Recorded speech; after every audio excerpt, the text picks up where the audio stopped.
Maurice Kamto, qui est arrivé officiellement deuxième à la présidentielle de 2018. Lors d'un grand meeting à Paris il y a quelques semaines, il a déclaré qu'il ne doutait pas qu'il pourrait être candidat dans 3 mois et que quand il serait élu, il veillerait à ce que le président Biya ne soit pas poursuivi en justice. Je lui assurerai protection, a-t-il dit.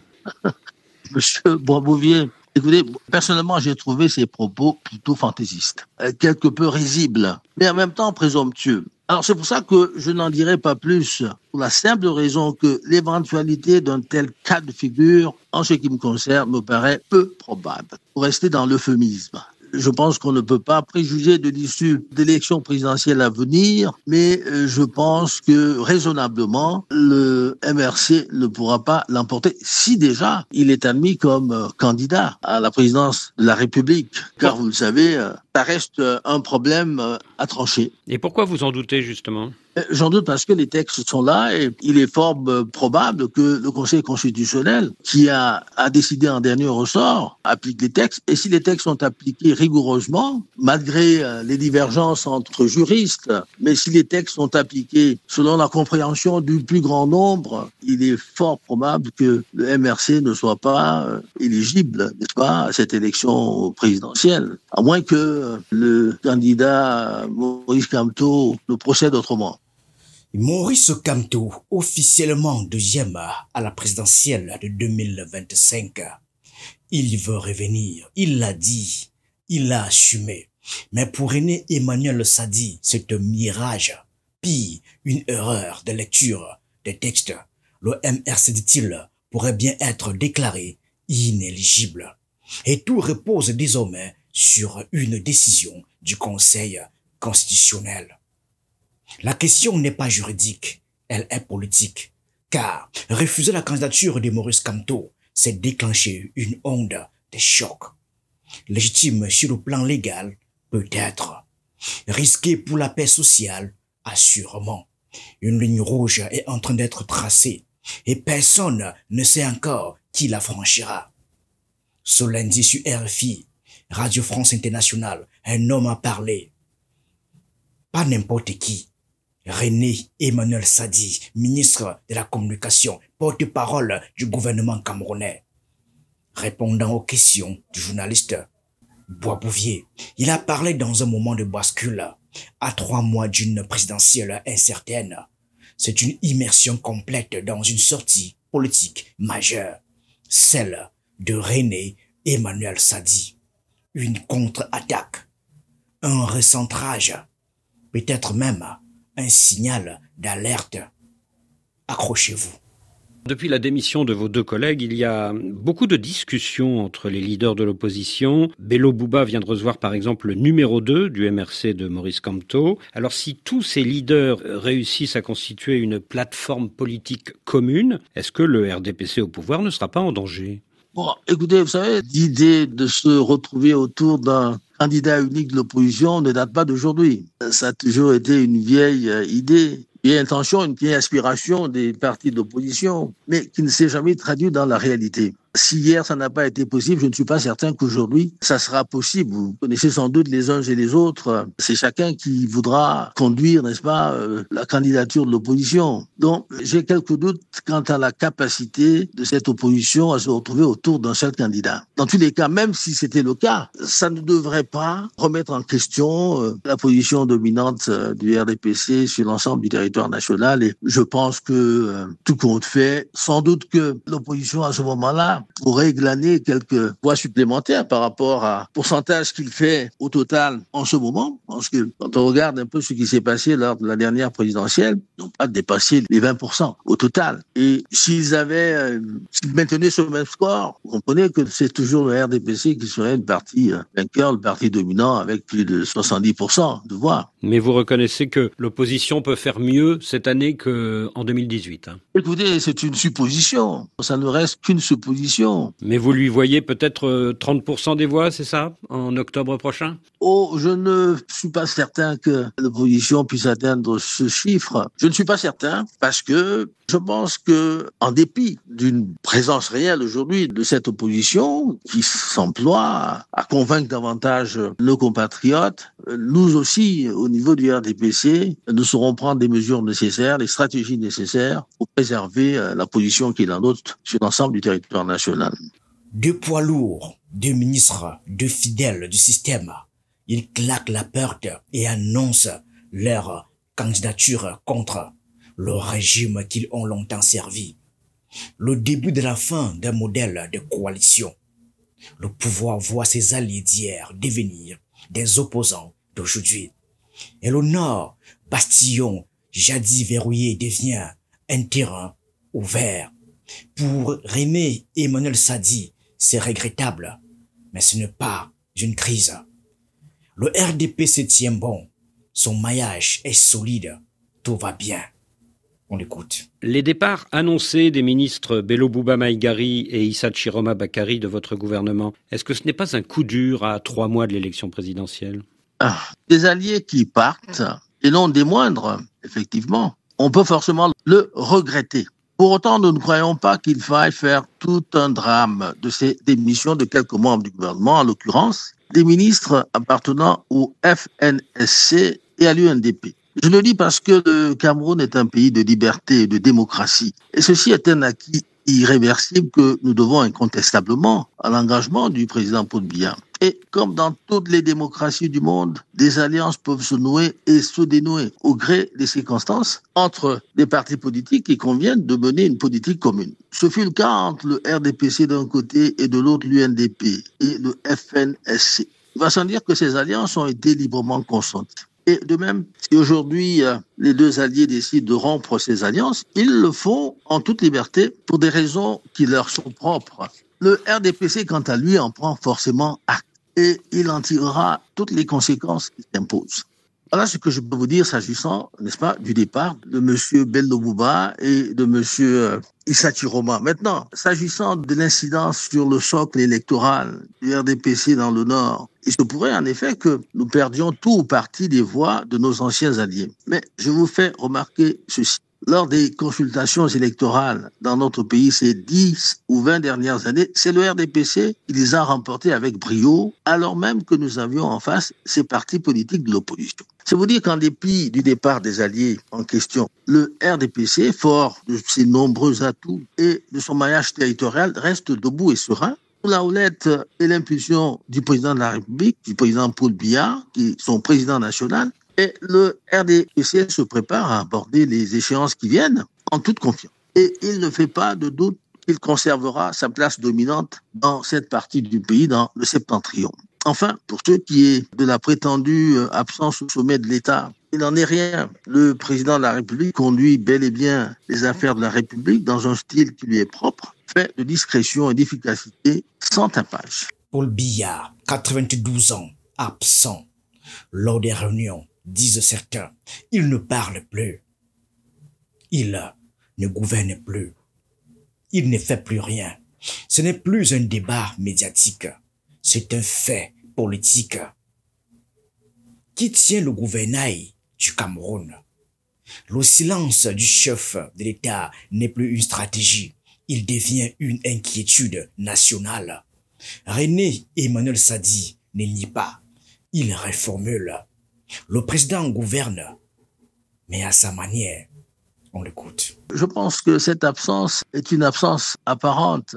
Le style présidentiel, nous le connaissons. Moi-même qui ai passé au moins une quarantaine d'années à ses côtés, je sais que cette absence apparente n'enlève rien à l'efficacité de l'homme et n'enlève rien à sa connaissance parfaite des dossiers. Il suit au quotidien tout ce qui se passe. Il est certainement l'homme le plus informé. Donc je crois que quand on connaît l'homme, sa discrétion, son efficacité, c'est un style qui n'enlève rien à sa capacité à gouverner dans cette discrétion. Et je ne serai pas tout à fait de ceux qui pensent que cette soi-disant absence est un manque d'intérêt pour son pays ou une méconnaissance des réalités de son pays, des problèmes qui se posent. Non, le président est quelqu'un de très informé et dans le détail de toutes les affaires de l'État. Mais quand on a 92 ans, est-ce qu'il n'est pas normal qu'on ait quelquefois quelques absences ?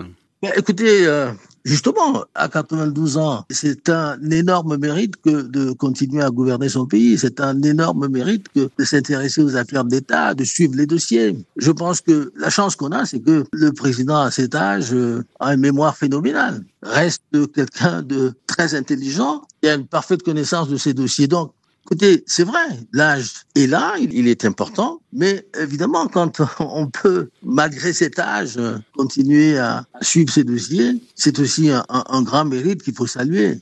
Issa Chiroma Bakary ajoute que désormais le Cameroun est gouverné par de hautes instructions, donc par l'entourage du chef de l'État. Qu'est-ce que vous lui répondez ? Vous savez, c'est une organisation.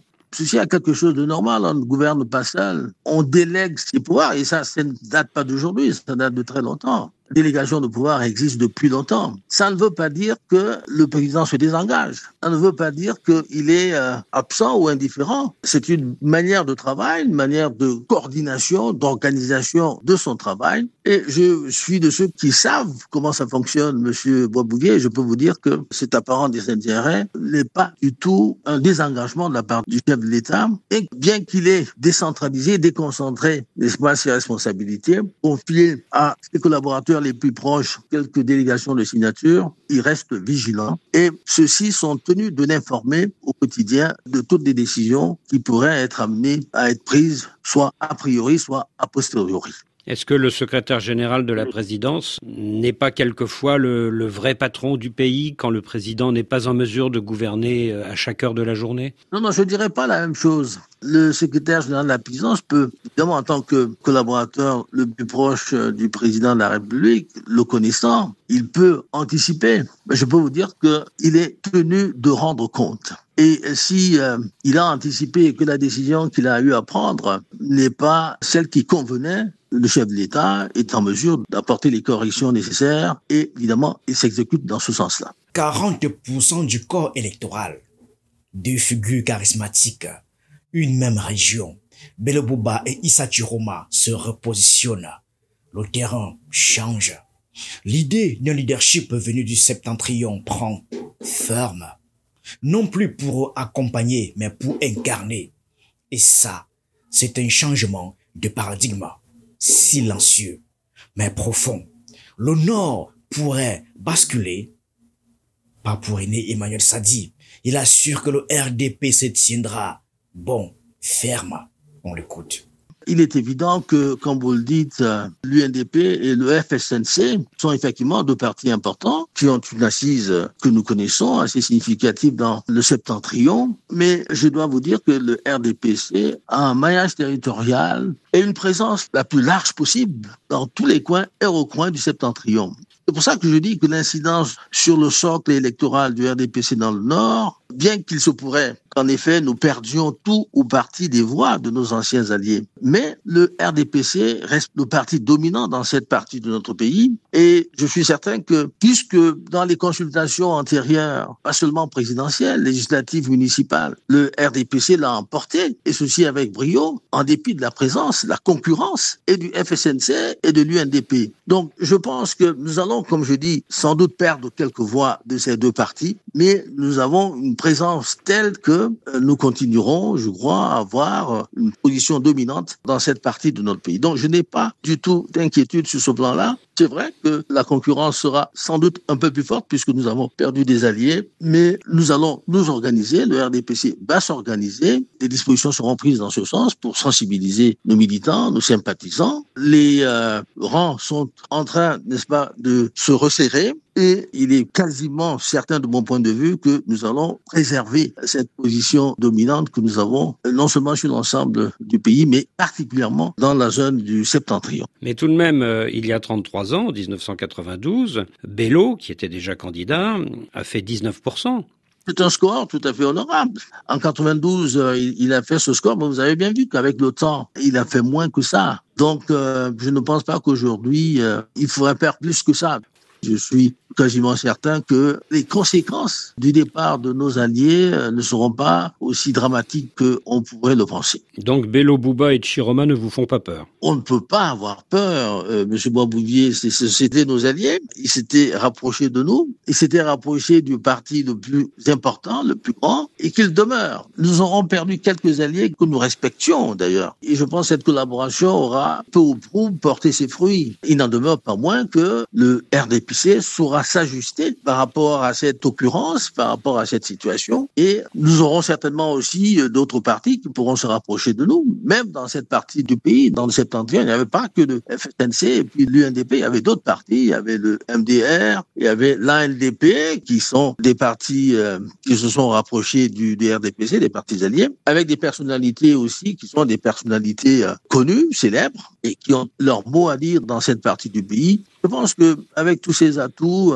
je n'ai pas de raison de penser que véritablement il y aura un changement de la configuration politique de l'électorat dans le septentrion. Tous les partis ont déjà annoncé leurs candidats, sauf un, le RDPC. Et pourtant, l'OTAN presse. Derrière cette attente apparente, des remous, pas de congrès depuis 2011. Des militants qui contestent, une base qui attend et un pays qui s'interroge. Pourquoi ce silence? Que cache-t-il vraiment? Pour le ministre de la Communication, c'est stratégique, calculé, c'est même volontaire. On l'écoute. Il répond à la question de Christophe Boisbouvier. Nous avons encore suffisamment de temps pour que le RDPC se prononce. Et donc, le fait que certains candidats se soient déjà annoncés ne doit pas nous influencer, outre mesure. Alors, en ce qui concerne le RDPC, il est certain que nous sommes à pied d'œuvre. Nous entendons dans les meilleurs délais possibles, certainement, sous la conduite de son président national, le président Paul Biya, nous entendons nous décider dans ce sens-là. Le chef de l'État lui-même, le président Paul Biya, qui est le président national, a laissé entendre que le moment venu, il dirait à ses militants qui l'ont sollicité tout au long de l'année par des appels nombreux, il dira le moment venu s'il est candidat ou non. Donc, ce n'est pas une situation qui nous échappe. Je peux vous dire que très bientôt, je crois que le RDPC saura la décision qui sera prise par le président de la République. D'ici la fin du mois? Le plus tôt possible. En tout cas, en tenant compte, n'est-ce pas, des délais que la loi nous accorde. Avant que les délais n'expirent, je suis certain que nous saurons exactement quelle sera la position définitive du président national du parti, qui est et demeure le candidat naturel de notre parti. Mais ce long silence du chef de l'État, est-ce que ce n'est pas le signe qu'il hésite?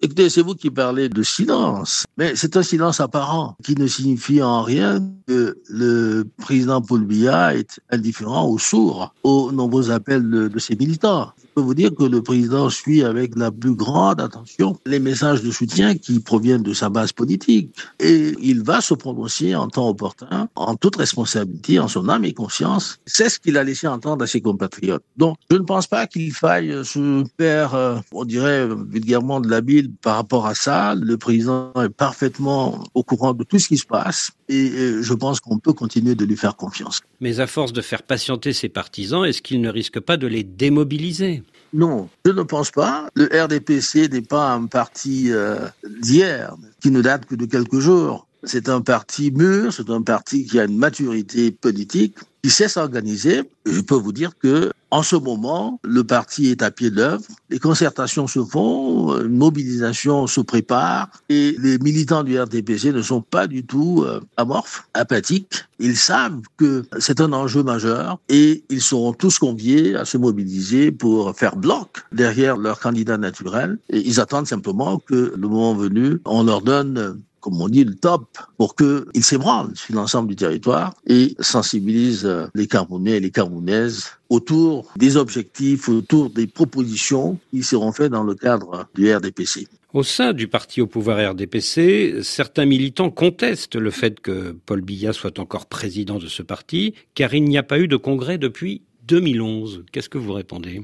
Alors, c'est ce que l'on entend, mais je peux vous dire à ce propos que l'interprétation qu'en font certains est assez spécieuse. Ce qu'il faut savoir, c'est que une décision du bureau politique prise le 3 novembre 2016 prorogeait le mandat du président Paul Biya à la tête du parti jusqu'à la tenue du prochain congrès du RDPC.